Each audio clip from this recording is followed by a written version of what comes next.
죄인 윤석열은 오랏줄을 받으라. 부장판사를 체포하라는 지시를 내렸다는 윤석열을 체포하라는 영장이 발부되었습니다. 사법부로서의 마땅한 결정을 하신 것이고 이를 환영합니다. 국회의원은 정쟁이 아닌 일을 해야 합니다. 그런데 국민의힘 의원들의 모습은 도대체 어떻습니까? 국민의힘은 불참의 힘입니다.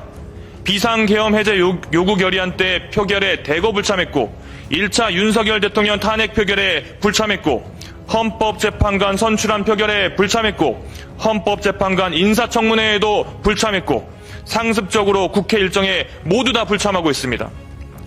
국민의힘은 김용현의 힘입니까?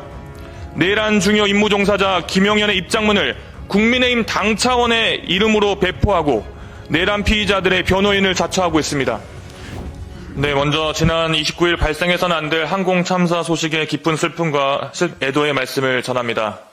이번 항공 참사 희생자분들의 명복을 빌고 유가족분들께 심심한 위로를 전합니다.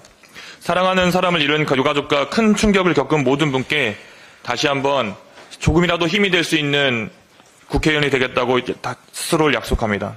그리고 아직 완벽하지는 못할지언정 이번 참사의 컨트롤타워로서 역할을 다하고 있는 최상목 권한대행에게도 그리고 그 정부 관계자들에게도 감사를 표합니다. 전국 각지에서 자원봉사를 자처하시고 무한으로 달려가 주신 모든 국민들께도 감사의 말씀을 전합니다. 죄인 윤석열은 오랏줄을 받으라. 부장판사를 체포하라는 지시를 내렸다는 윤석열을 체포하라는 영장이 발부되었습니다. 이는 사법부로서의 마땅한 결정을 하신 것이고 이를 환영합니다. 체포영장 발부는 사법부에 대한 중대한 침해에 대해서 응당한 대가가 내려진 것입니다.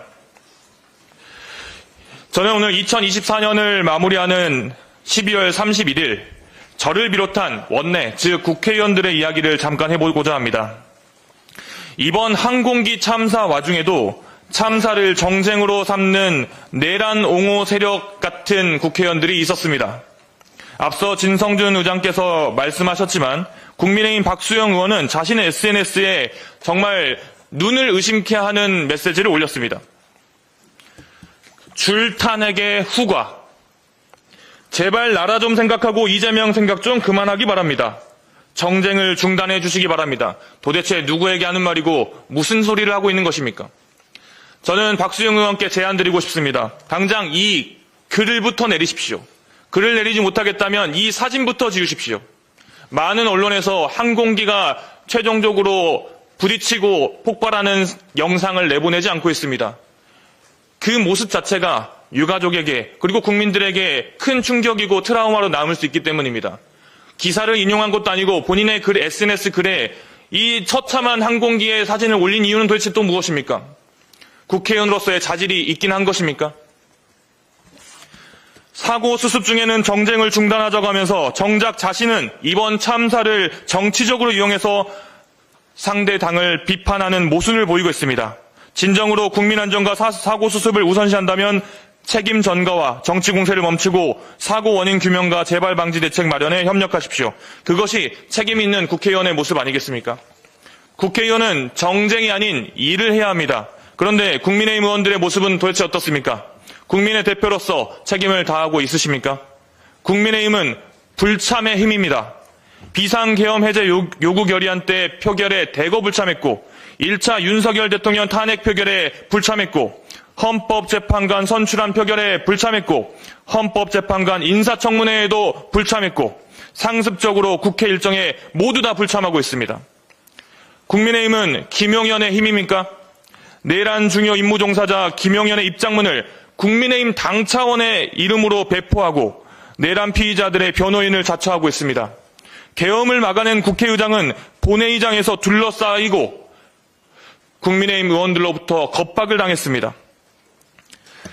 올 한 해를 돌아보면 2024년 대한민국은 어느 때보다 혼란과 갈등 속에 있었습니다. 올해의 사자성어 도, 량, 발, 호.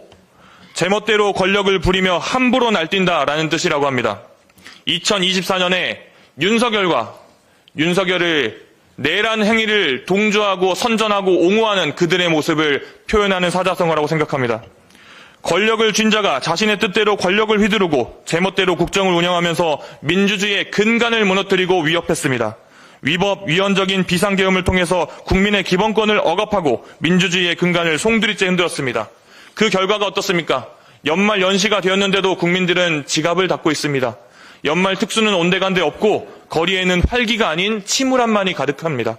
소상공인연합회가 소상공인 1,600여 명을 대상으로 한 결과 응답자 88.4%가 계엄 이후 매출이 감소했다고 합니다.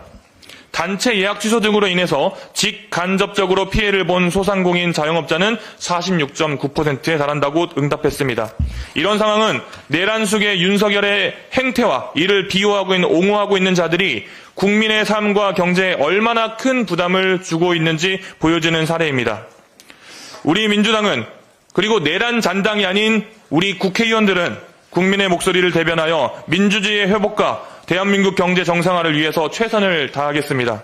잃어버린 민주적 가치와 국민의 신뢰를 되찾고 무너진 경제를 살리는 데 모든 역량을 집중하겠습니다. 어두운 시간은 지나갑니다. 새벽은 반드시 밝아옵니다. 2025년 새로운 도약의 해를 국민들과 함께 만들어 나가겠습니다. 국민 여러분, 새해 복 많이 받으십시오.